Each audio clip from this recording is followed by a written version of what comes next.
Un saludo muy especial a toda la gente del grupo de antropología de la alimentación más allá de la comensalidad. Muchísimas gracias a todos ustedes que continúan viendo estas entrevistas entre mesas en esta segunda temporada. El día de hoy tenemos a Daniel de Jesús Contreras, quien nos va a hablar de pueblos mágicos y de la importancia de la gastronomía en estos planes turísticos. ¿Qué tal, Daniel? ¿Cómo estás? Hola Liliana, pues buena tarde, buenos días a todos, a todas los integrantes de este grupo maravilloso en Facebook, Antropología de la Alimentación más allá de la comensalidad. Y pues bueno, vamos a hablar de un tema muy interesante, que al menos en México ha tenido mucho impacto en el sentido del desarrollo turístico en algunas localidades, pero que también se ha replicado en algunos otros países de Latinoamérica, incluso de Europa. Voy a hacer una pequeña presentación de Daniel, cuáles han sido sus estudios y actualmente en dónde está trabajando. Bueno, Daniel de Jesús Contreras es licenciado en Turismo por la Facultad de Turismo y Gastronomía de la UAMEX. Cuenta con estudios de maestría Agroindustria Rural, Desarrollo Territorial y Turismo Agroalimentario. Pues vamos a empezar definiendo qué es un pueblo mágico. Mira, un pueblo mágico, hay que entender que es un programa en realidad que es impulsado desde hace ya algunos años, desde el año 2001, por la Secretaría de Turismo Federal de México. Este programa Pueblos Mágicos tuvo en sus inicios el propósito de promover el desarrollo turístico a nivel municipal. Lo que se buscaba y lo que se ha buscado desde entonces ha sido el desarrollo de estas tipologías de turismo pues más apegadas al ámbito local, un poco en el sentido del turismo rural, agroturismo, del turismo gastronómico, pero vinculado más bien a ciertos aspectos tradicionales de las localidades, un poco también este turismo cultural, pero no tan apegado como a las grandes corrientes de turistas que se desplazan hacia ciertas ciudades que han destacado por su cultura, podríamos llamar en este caso Roma, París, entre algunas otras. Busca en ese sentido como que sea un turismo más de escala local. Y Daniel, así como tú mencionas que hay diversidad en paisajes y, y en culturas, también habrá diversidad gastronómica. ¿Cómo funciona esta gastronomía? ¿Cómo se inserta esta gastronomía en la oferta de un pueblo mágico? Sea a grandes rasgos, porque también ha cambiado entre una administración y otra, los criterios que se piden para que una localidad pueda calificar por este distintivo, pueda ser considerado como pueblo mágico, están, por ejemplo, que cuente con planes de desarrollo turístico a nivel municipal, o sea, desde ya algún tiempo antes de concursar por la declaratoria, que venga ya manifestando cierto interés por desarrollar el turismo, que incluya también planes de mejora y conservación de la imagen urbana, que es un aspecto muy importante porque lo que se busca mucho es que el patrimonio cultural y arquitectónico pues esté en un estado de conservación óptimo. También que el municipio, la localidad tenga programas de ordenamiento del comercio ambulante. También eso es muy característico en México, que tenemos mucho comercio ambulante. Entonces, lo que piden este programa es que este comercio pues sea de alguna manera reordenado, ¿no?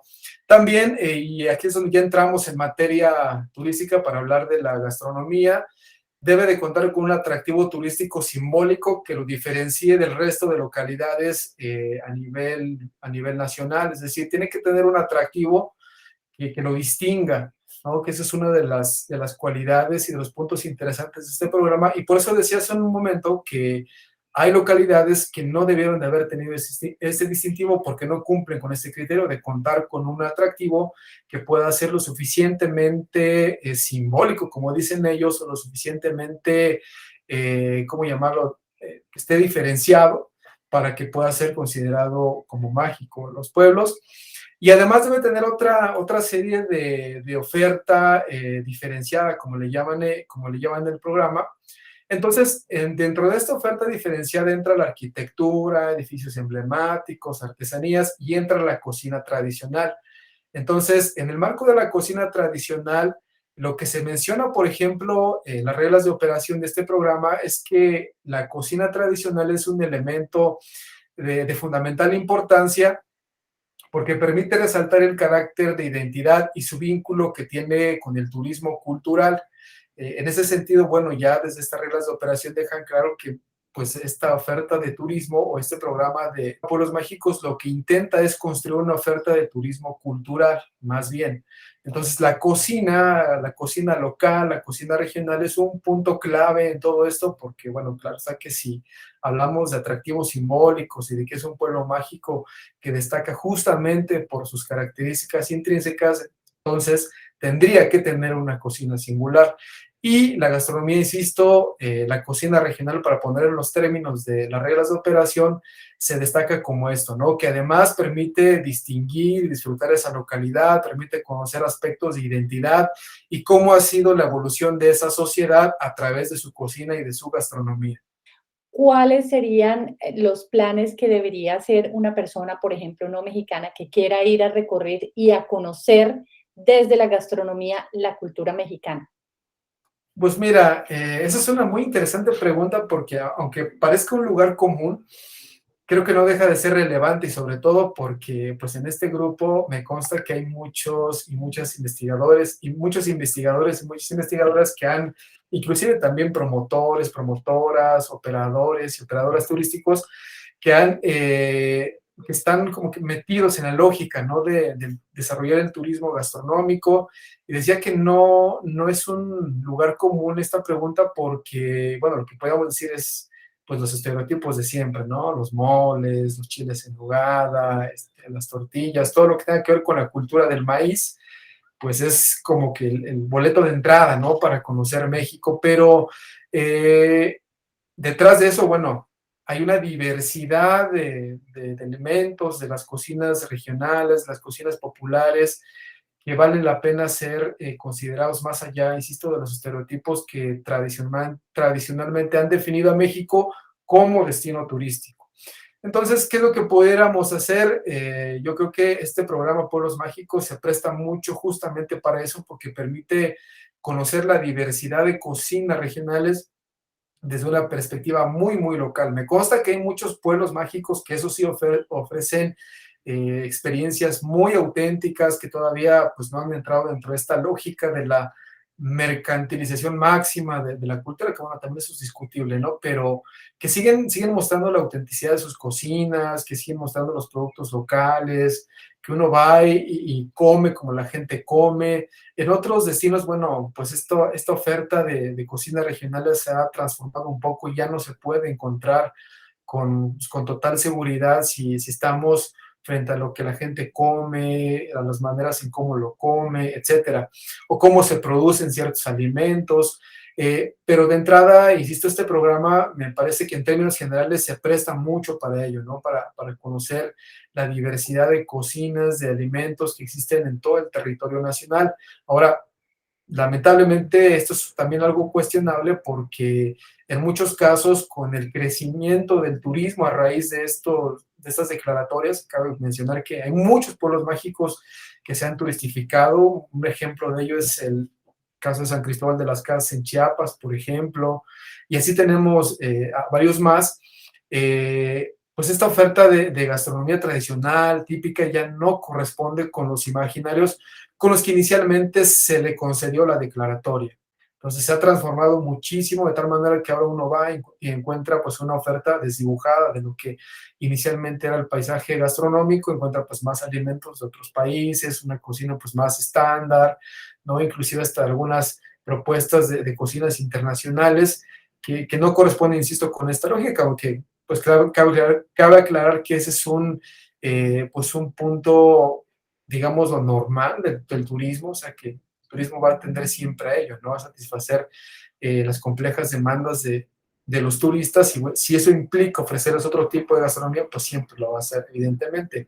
Pero sí de entrada yo diría que los pueblos mágicos pudieran ser una llave de entrada para empezar a conocer la diversidad gastronómica que hay en todos los pueblos mágicos, más allá de los estereotipos con los que tradicionalmente se ha promocionado México a nivel de destino turístico en el plano internacional. De entrada, ya sabes que en México, como se definió en el expediente que se presentó para la cocina mexicana como patrimonio de la humanidad ante la UNESCO, fue definido así, ¿no? Como el pueblo del maíz, y generalmente ese es mote que siempre se dice, ¿no? De México, el pueblo del maíz, o sin país no, perdón, sin maíz no hay país, y muchas otras cosas relacionadas con el maíz, porque claro que el maíz es, digamos, ¿no? Yo diría que es como el símbolo nacional, ¿no? Más allá del águila que está representada en nuestra bandera, debería estar una mazorca de maíz, y no va a dejar de ser importante ni ahora, ni estoy seguro que en mucho tiempo. El maíz va a estar presente de alguna u otra manera, pero es cierto que bueno, detrás del maíz también hay otros alimentos que valen la pena destacarse. En el norte, por ejemplo, hay el mezquite, por ejemplo, lo utilizan mucho para sus alimentos. Obviamente, más en el centro y en algunas otras partes del sur, el frijol es súper abundante, se consume mucho. Las calabazas, que no se digan, la diversidad de tomates y jitomates que tenemos en México. El chile, evidentemente, que ese es sí o sí también muy, pero muy mexicano. Y dependiendo de la zona geográfica por donde vayamos transitando a lo largo del territorio nacional, va teniendo sus particularidades, ¿no? También tiene que ver mucho el clima, la precipitación pluvial, cuestiones más geográficas que van a determinar qué se produce y qué se come en ciertas zonas geográficas. Pero de entrada, bueno, está el maíz, pero además hay otras cosas, ¿no? También tú sabrás que tenemos una tradición muy fuerte en el consumo de destilados de agave y también de algunas bebidas que no son estrictamente destilados, pero que se obtienen del agave, como el pulque. Entonces, y así nos vamos. Inclusive me consta que, por ejemplo, en algunas partes del centro de México, al menos en el Estado de México, hay una cultura muy fuerte del consumo de trigo, que no es propiamente un alimento mesoamericano, fue traído de Europa, pero que se ha adaptado a las necesidades de las personas, ¿no? Entonces también es muy común, por ejemplo, que se consumen en el centro algunos alimentos que combinan maíz con trigo y algunas otras cosas, ¿no? Pero evidentemente que seguimos siendo el pueblo del maíz, pero además del maíz están otras cosas, porque seguramente que fuera de México lo que primero viene a la cabeza es el maíz, ¿no? Pero cuando uno ya está en México hay muchísimas más cosas, ¿no? Inclusive, bueno, en el contexto del maíz hay mil formas para consumirlo.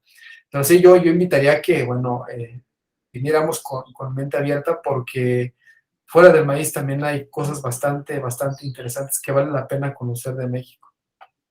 Sí, es que nos resulta un poco desafiante salirnos de los marcos de referencia conocidos, ¿no? Aventurarnos a comer algo que nos puede o no nos puede gustar. Ese es como el desafío. Sí, exactamente. Y también implica un reto enorme asimilar ciertas cosas, ¿no?